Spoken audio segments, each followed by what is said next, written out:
இன்னைக்கு lunch box என்னன்னு பார்க்கலாம். சாதம் இப்போ தான் இறக்குனேண்ணா, சூடாக இருக்கு நல்லா. இது மாதிரி தான் கொடுக்கணும்னு ஆசை, மதியம் போய் கொடுக்கவே முடியல பிள்ளைங்களுக்கு. சாதம் போதுமாமோ? வந்தோடனே மத்தியானம் சாப்பிட்டு உடனே சாதம் கம்மியாக வைக்கிறேன்னு சொல்லாதீங்க. பாப்பாவுக்கு 12:30 லஞ்சாக இருந்தாலும் 3:30 கூட்டிகிட்டு வந்தோடனே ஊட்டி விட்டுருவோம் வீட்டில். கொஞ்சம் விடாம.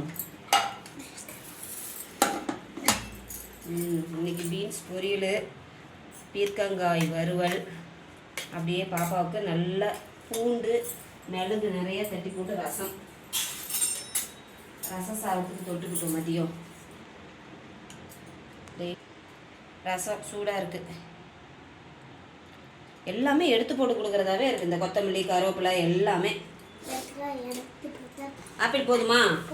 பாப்பாவோட இன்னைக்கு லஞ்ச் பாக்ஸ் வந்துட்டு ஸ்நாக்ஸுக்கு ஆப்பிள், சாதம் மதியத்துக்கு வந்து ரச சாதம், பீன்ஸ் பொரியல், பீர்க்கங்காய் வறுவல், அப்படியே இப்போ பாதாம் 2 உளிச்சு வச்சிருவேன். ஏன்னா இங்கே சாப்பிட மாட்டாங்க, அங்கே போய் சாப்பிட வச்சிருவோம். இதான் இன்னைக்கு லஞ்ச் பாக்ஸ் பா. யாரெல்லாம் என்ன லஞ்ச் பாக்ஸ் கட்டிங்கன்னு கமெண்ட்ல சொல்லுங்க. பிடிச்சிருந்தா லைக் பண்ணுங்க. வீடியோ பிடிச்சா லெட் பேக் கமெண்ட் பண்ணுங்க. பாய்.